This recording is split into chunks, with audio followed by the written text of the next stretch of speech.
Hello students. In our previous lecture, we have started our poem, our story, The Gift of the Magi, the story of Jim Dillingham Young, James Dillingham Young, and his wife Della. So far, in the introduction part of the story, we have read that Jim and Della, the husband and the wife, they are living in a very modest kind of flat, $8 per week, and even the income of Jim was not more. It is just a mere $20 per week, and if we have a look at the flat in which they are living, it is also not that much good a flat. It is also very simple looking and a very ordinary kind of flat. But the thing which the writer points out, or which is being highlighted here, is this: that when Jim returns back from office, then he was warmly hugged by Della, and that is something creditable. Now, next, Della finished her cry and attended to her cheeks with the powder rake. She stood by the window and looked out dully at a grey cat walking a grey fence in a grey backyard. Tomorrow would be Christmas Day, and she had only £1.87. $1.87 with which to buy Jim a present. She had been saving every penny she could for months with this result. $20 a week doesn't go far. Expenses had been greater than she had calculated. They always are. Only $1.87 to buy a present for Jim. Her Jim. Many happy hours she had spent planning for something nice for him, something fine and rare and sterling, something just a little bit near to being worthy of the honor of being owned by Jim. So yesterday we have read that after counting the money 3 times and after finding no solution to her actual problem, that what to buy or what not to buy, she had flopped down on the shabby couch and started sobbing. So he says that afterwards, now the writer tells that Della finished her cry and attended to her cheeks with the powder rag. Means she done a little bit of makeup to just remove those stains of crying. She stood by the window and looked out dully at a grey cat walking a grey fence in a grey background. Now look at the use of words to match the mood of Della. When she looked out, then she looked a grey cat walking a grey fence on a grey backyard. Means everything seemed unpleasant, everything seemed dull, everything seemed a bit sad in tone and in color. Tomorrow would be Christmas Day, and she had only $1.87 with which to buy Jim a present. So this is the real problem which Della was facing, that she had only $1.87 with her, and she had to buy a Christmas present for Jim.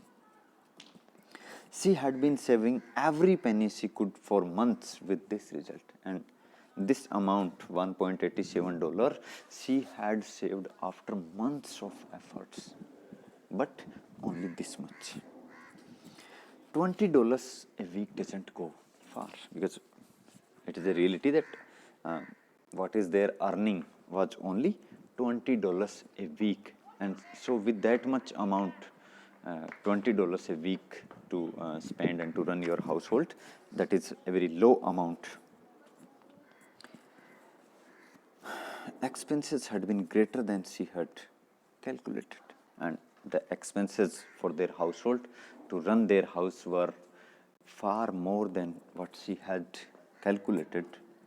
They always are. And yes, it is quite a normal thing that to run a house with $20 only is quite a difficult task, and expenses obviously happens to be quite more than this amount of money. Only $1.87 to buy a present for Jim, her Jim. Now this is the problem, this is the feeling which she was having right now, that she had only $1.87 and she needs to buy a Christmas present for Jim, her Jim. Means look at the love which she was saying, that no doubt she loved him very much, and that's why she wants to buy him a present. Many happy hours she had spent planning for something nice for him, because she had spent many hours of her free time thinking or making plannings of which present she should offer or should buy for Jim. Something fine and rare and sterling. She wanted to buy something fine, something very rare, which is not easily available, and something sterling of very fine quality, something just a little bit near to being worthy of the honor of being owned by Jim. Means she wanted to buy something which should be worthy of this honor, that yes, this is owned by Jim. This is what she wanted to buy, something like that. There was a pier glass between the windows of the room. Perhaps you have seen a pier glass in an $8 flat. A very thin and very agile person may, by observing his reflection in a rapid sequence of longitudinal stripes, obtain a fairly accurate conception of his looks. Della, being slender, had mastered the art. Now, one more thing of the house, one more attribute of the house he narrates, that they have a pier glass, a partition glass, a large piece of glass which we install there in our houses to support the roof or the wall. Means a partition like glass, that striped glass which we have in our houses or in offices. He says perhaps you have seen the quality of pier glass which we might find in a $8 per week flat. A very thin and very agile person may, by observing his reflection in a rapid sequence of longitudinal stripes, obtain a fairly accurate conception of his looks. And he says, if a person is slender, means he is not much fat, so he can have his look through those longitudinal stripes. आपने देखी होगा ना कांच जिनमें लंबी धारियाँ होती है, एक वाइट होती है और एक कलरलेस होती है. सो वो जो स्ट्राइप्स होती हैं उनमें अगर कोई दुबला पतला आदमी, एक थिन आदमी अगर है, तो वो क्या कर सकता है, वो अपना एक जो कैसा दिख रहा है उसका एक स्लाइट आइडिया, एक स्लाइट अजम्पशन वो ले सकता है. And Della being splendor had mastered the art. And Della, because she was a bit slender, she was thin, she had mastered this art of looking herself in that glass. Suddenly she whirled from the window and stood before the glass. And suddenly, means out of sudden moment, she stood there before that glass. Her eyes were shining brilliantly, but her face had lost its color within 20 seconds. And when she looked at the mirror, then her eyes, though they were shining, but her face has lost its color. Rapidly, she pulled down her hair and let it fall to its full length. Rapidly means in a very quick moment, she had just allowed her hair to let down and fall to its total length. Now there were two possessions of the James Dillingham Youngs in which they both took a mighty pride. Now the writer tells us something more about the $8 per week flat, its possessions, its attributes. He says that there are two things, two possessions which these Dillinghams, means Mr. and Mrs. Dillingham, have possession. And they are such a mighty possessions that they took pride in those possessions. One was Jim's gold watch that had been his father's and his grandfather's. One possession out of these is the gold watch, which was owned by the father of James and then grandfather of James, means a gold watch which Jim has, and it is succeeded to him from his forefathers. And the other position was Delage hair, and the second thing was Delage hair, means both these two persons, this couple, husband and wife, they have one possession each, of which they are proud of it. And the one was the gold watch, which was inherited by Jim from his forefathers, and the second possession, which is with Della, is her long hair. Had the Queen of Sheba lived in the flat across the air shaft, Della would have let her hair hang out the window some day to dry, just to depreciate her majesty's jewels and gifts. Now, again, a reference to a biblical character, the Queen of Sheba, a very rich queen, a very beautiful queen she was.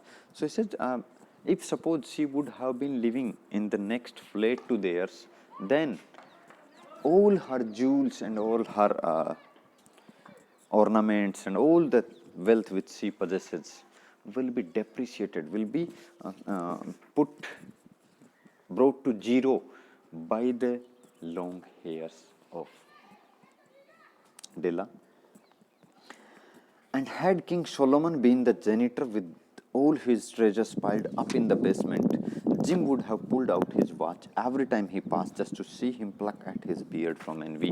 And he says, even if the King Solomon himself would have been the janitor, would have been the caretaker of that building in which they are living, or the possessor of that building, and he would have stored all his gold and all his pearls and jewels in some place there, still whenever Jim passes by him, just by looking at a time in his gold watch, Jim would have made him envious. Such precious, such great are these two possessions, Della's hair for any wealthy queen even, and Jim's gold watch even for any king. They could have make anybody jealous of them. So now Della's beautiful hair fell about her, rippling and shining like a cascade of brown waters. So now when she was standing there in front of the mirror and that pyre glass, and she had allowed her hair to fall down to its full length, then they are just rippling and shining like a cascade of brown waters. If some stream of brown water is flowing from up to down, in the same manner those brown hair of Della were flowing down, rippling. It reached below her knee and made itself almost a garment for her. Such a long and beautiful hair she has that they reached even up to her knees, and she even don't need a garment for herself when she just allow her hair to fall like that. And then she did it up again nervously and quickly, and then she again put it backwards, means did it means उसने अपने बालों को बनाया जूड़े की shape में, चोटी की शेप में, मतलब जो भी उसमें उन बालों को, मतलब वहाँ जो फॉल डाउन थे उनको वापस से उसने अपने सेट किया.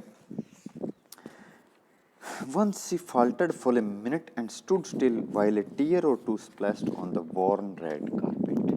And in this moment, she just faltered, means she just again felt proud for her hair, and in that moment, a few teardrops had fallen down on the red carpet on which she was standing. On went her old brown jacket, on went her brown hat, and means she prepared to go out. So she just put on her brown jacket, put on her old brown hat, with a whirl of skirts and with the brilliant sparkle still in her eyes, she fluttered out the door and down the stairs to the streets. And in that fit of excitement, she just jumped down the stairs of the house and she just went out of the house into the streets in a very quick moment. Means by looking at those hairs of her, she might have decided something, and for that she just went out of the house in a very quick moment. So this is it. Thank you.